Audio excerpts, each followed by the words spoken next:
Jonas, cujo nome significa pomba, era filho de Amitai e veio de Gat-Hefer, uma cidade na tribo de Zebulon, no reino do norte de Israel, segundo Reis 14:25. Ele viveu durante o reinado de Jeroboão II, 793-753 a.C., um período de crescimento para Israel, mas também de grande idolatria. Jonas já era um profeta respeitado em Israel. Ele havia profetizado que Jeroboão II restauraria as fronteiras do reino, o que de fato aconteceu. Isso significa que Jonas estava acostumado a entregar mensagens de vitória para seu próprio povo. Mas um dia, Deus lhe deu uma missão que mudaria sua vida. Deus disse a Jonas: levante-se e vá à grande cidade de Nínive e pregue contra ela, porque a sua maldade subiu até a minha presença. Jonas 1:2. Nínive era a capital da Assíria, um império cruel e inimigo de Israel. Para Jonas, essa ordem parecia absurda. Como ele poderia anunciar a misericórdia de Deus a um povo que ameaçava sua nação? Em vez de obedecer, Jonas tentou escapar.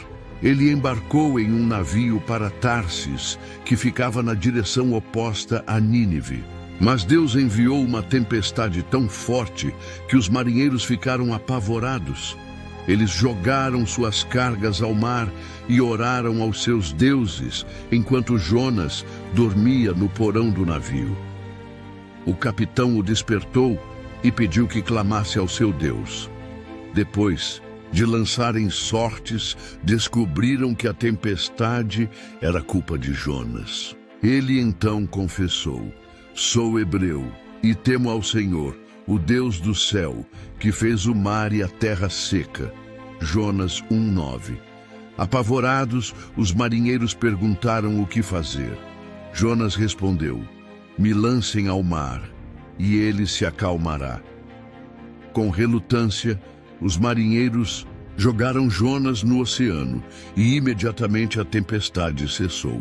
Eles temeram ao Senhor e ofereceram sacrifícios, mas Jonas não estava perdido. O Senhor preparou um grande peixe para engoli-lo, e Jonas passou 3 dias e 3 noites no ventre da criatura. Jonas 1:17. No escuro e apertado ventre do peixe, Jonas clamou a Deus. Sua oração reflete sua angústia e o reconhecimento da misericórdia divina. Na minha angústia, clamei ao Senhor, e Ele me respondeu. Do ventre do abismo gritei, e Tu ouviste a minha voz. Jonas 2:2. Jonas reconheceu que a salvação vem somente do Senhor. Depois de 3 dias, Deus ordenou que o peixe vomitasse Jonas em terra firme. Dessa vez, Jonas obedeceu. Ele foi a Nínive e proclamou: daqui a 40 dias, Nínive será destruída. Jonas 3:4. A mensagem causou impacto.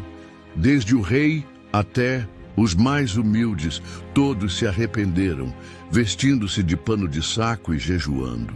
O próprio rei de Nínive decretou que cada um se afaste do seu mau caminho e da violência que há em suas mãos.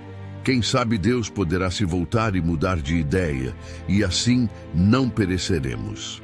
Jonas 3:8-9. Deus viu o arrependimento e decidiu não destruir a cidade. Jonas ficou indignado. Ele queria ver a justiça divina cair sobre os inimigos de Israel. Furioso, disse a Deus: eu sabia que Tu és Deus misericordioso e compassivo, tardio em irar-se e rico em amor, e que mudas de ideia quanto ao mal anunciado. Jonas 4:2. Então ele saiu da cidade e montou um abrigo para ver o que aconteceria. Deus fez crescer uma planta para dar sombra a Jonas, e ele ficou feliz. Mas no dia seguinte, Deus enviou um verme para secar a planta. Quando o sol escaldante o atingiu, Jonas reclamou amargamente. Então Deus respondeu: Você tem pena da planta, mas não teria compaixão de Nínive, uma cidade com mais de 120 mil pessoas? Jonas 4:11. A história termina sem a resposta de Jonas, mas deixa uma lição poderosa. Deus é misericordioso até com aqueles que julgamos indignos. A história de Jonas nos ensina várias lições profundas. Não podemos fugir de Deus. Jonas tentou escapar do chamado divino, mas Deus o alcançou. Muitas vezes tentamos evitar o que Deus nos pede, mas Ele sempre nos encontra. Deus nos dá segundas chances. Assim como Jonas teve uma segunda chance para cumprir sua missão, Deus também nos dá novas oportunidades para corrigirmos nossos caminhos. O arrependimento traz mudança. Os ninivitas eram um povo pecador, mas quando se arrependeram sinceramente, Deus os perdoou. Isso mostra que Deus deseja salvar a todos que se voltam para Ele.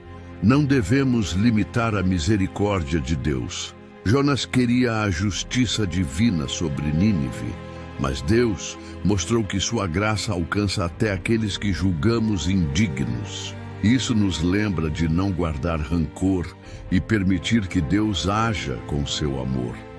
Afinal, quantas vezes somos como Jonas, fugindo do que Deus nos pede?